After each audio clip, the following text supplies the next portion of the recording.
Friday, August 28th. Something about that moment stayed with me. I am talking about the subtle, almost imperceptible shift in the atmosphere when Drew and Ava recently crossed paths. At first, it didn't seem important. It just looked like two people with entirely too much baggage exchanging a passing glance in a town built on secret. But as I watched them, I couldn't stop thinking about the absolute darkness that has been brewing behind Drew's eyes ever since he miraculously regained his mobility and survived being pushed into the freezing lake by Nina. He is no longer just a recovering victim confined to a wheelchair, desperately trying to communicate while Willow and Nina plot his demise. He is a man who has realized that the true power does not lie with the women who tried to silence him. The true power lies with Brennan. Drew has figured out that Brennan is the one holding the ultimate trump card, the missing leverage that can dictate everyone's future. I keep coming back to the way Drew is maneuvering right now. He knows he cannot take on Brennan directly without risking total annihilation. Brennan is far too calculating, far too embedded in the shadows of the intelligence world to be outsmarted by brute force. So, Drew needs a distraction. He needs a wild card. Enter Ava. The more I think about it, the more I see Drew trying to drag Ava into a highly dangerous, high-stakes gamble to blindside Brennan. Drew wants to use her as the ultimate decoy, a shiny, dangerous object to keep Brennan looking the wrong way, while Drew secures his own leverage. It is a brilliant strategy on paper, assuming that the person you are using as a pawn is actually willing to play the game according to your rules. But we all know that is never how things work with her. If you ask me, Ava is already 10 steps ahead of the trap Drew thinks he is setting for her. She has just survived a terrifying ordeal with Ethan. She is actively hunting for the truth about her daughter's paternity, and she is constantly looking over her shoulder for the mysterious Hudson. She is vulnerable, yes, but a vulnerable Ava is the most lethal version of her.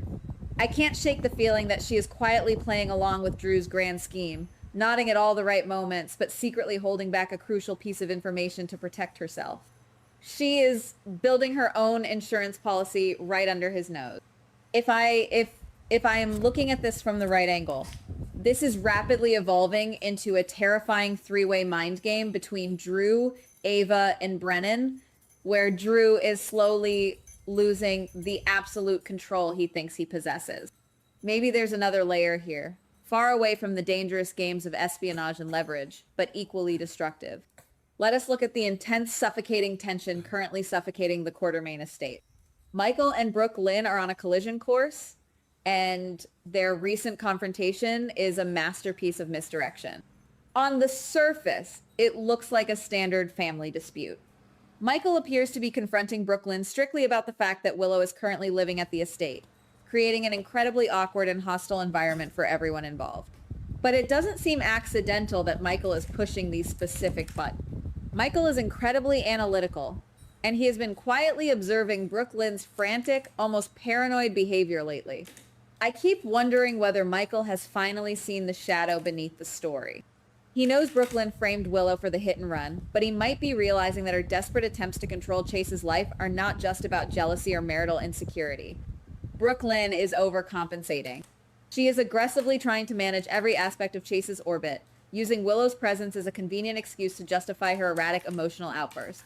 Michael is starting to suspect that Brooke Lynn is using her hatred for Willow as a smokescreen to hide a much larger, far more devastating problem. He might not know the exact details of her being the actual driver who fled the scene, but he knows she is hiding something massive, and he is determined to crack her open. The tension between them is growing so thick that it is starting to pull innocent bystanders into the crossfire. The argument escalates to a point where the verbal venom becomes too much for the room to handle. Gio and Emma, who are just trying to navigate their own budding futures and musical aspirations, are forced to step in and physically de-escalate the situation before it shatters the family completely. It is a heartbreaking moment, seeing the younger generation having to play peacemaker, because the adults are too blinded by their own toxic secrets to see the damage they are causing. Gio's protective nature and Emma's deep empathy are put to the ultimate test as they try to pull Michael and Brooke Lynn back from the point of no return. While this domestic explosion is happening, we have to look at what Chase is doing in the background. Chase is a detective to his core, and his instincts are currently screaming at him that something is fundamentally wrong in his world. He seeks out Molly to quietly extract information about an ongoing case. On the surface, this might just seem like routine police work, a detective consulting with a prosecutor to build a solid legal strategy. But what if we're missing something? What if the case Chase is asking Molly about is the very thread that will unravel his own wife's meticulously constructed lies? Chase is walking blindly toward a cliff, and every question he asks, Molly brings him one step closer to discovering that the woman he shares his life with is the true architect of the nightmare they have been living. And speaking of nightmares, we have to talk about Alexis. For weeks, it seemed like her path was set in stone. She possessed the ultimate destructive secret, the knowledge that Willow was the one who pulled the trigger and shot Drew. The natural assumption was that Alexis would use this information to utterly destroy Willow, holding it over her head as the ultimate weapon of compliance. But something feels unfinished about that narrative. Alexis is not just a ruthless attorney. She is a mother figure, a protector of the people she cares about. The more I look at her recent hesitation, the more I realize that Alexis might be experiencing a profound moral pivot. It's possible that Alexis has looked at the chessboard and realized that dropping this bomb will cause catastrophic collateral damage. If she publicly exposes Willow for shooting Drew, the fallout will not be contained to just Willow and Drew. It will drag Kai and Trina directly into the blast zone. Trina is on the verge of a massive musical breakthrough, and Kai has been risking everything to uncover the truth. Alexis knows that a massive scandal of this magnitude will ruin their lives, stalling Trina's career and putting Kai in unimaginable legal and physical danger. She cannot allow the younger generation to be destroyed just so she can score a victory against Willow. So Alexis does the most dangerous thing imaginable. She switches sides. But she does not do it out of kindness. She becomes a terrifying, unpredictable middleman. She corners Willow, forcing her to look directly at the horrifying reality of her actions, demanding that she take responsibility behind closed doors. Alexis is essentially putting a leash on Willow, offering her a twisted form of salvation while simultaneously holding the power to annihilate her if she ever steps out of line again. Alexis is now standing in the center of the storm, holding the fates of Willow, Drew, Kai, and Trina in her hand. She is the only thing preventing a total collapse, which makes her the most powerful and the most vulnerable player on the board. As if that wasn't enough tension for one town, we have to turn our attention to Justine. The growing tension surrounding her secret life is becoming unbearable to watch. Justine is a brilliant, fierce prosecutor. She represents the law, order, and the pursuit of justice. Yet, she is deeply, passionately entangled in a secret romance with Sonny, the very man who stands in direct opposition to everything she swore to uphold. For a while, they managed to keep their dangerous dance in the shadows, stealing moments of passion away from the prying eyes of the public. But the shadows are starting to recede, and the harsh light of reality is creeping in. The catalyst for this impending disaster comes from the most innocent of sources, little Donna. In a sweet, entirely naive gesture, Donna secretly invites Justine to a private family party. It is a child's simple wish to have someone she likes attend a celebration, completely unaware of the massive, destructive implications of that invitation. Justine, perhaps blinded by her own affection or a momentary lapse in judgment, decides to attend. She steps out of the safety of her hidden world and walks directly into the lion's den. And it is at this party, surrounded by the warmth of family and the clinking of glasses, that Justine is confronted with a piece of information that chills her to the bone.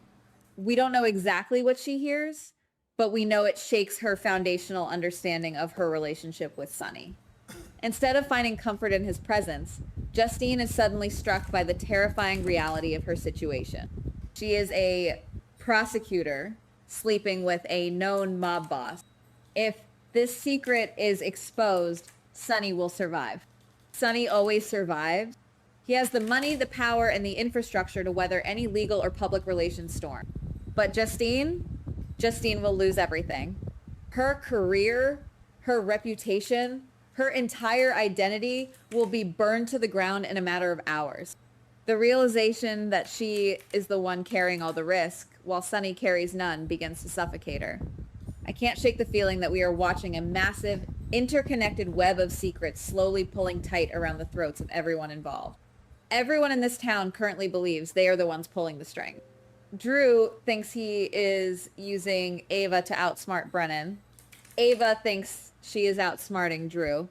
Michael thinks he is exposing Brooklyn's control issues, completely unaware of the hit-and-run secret.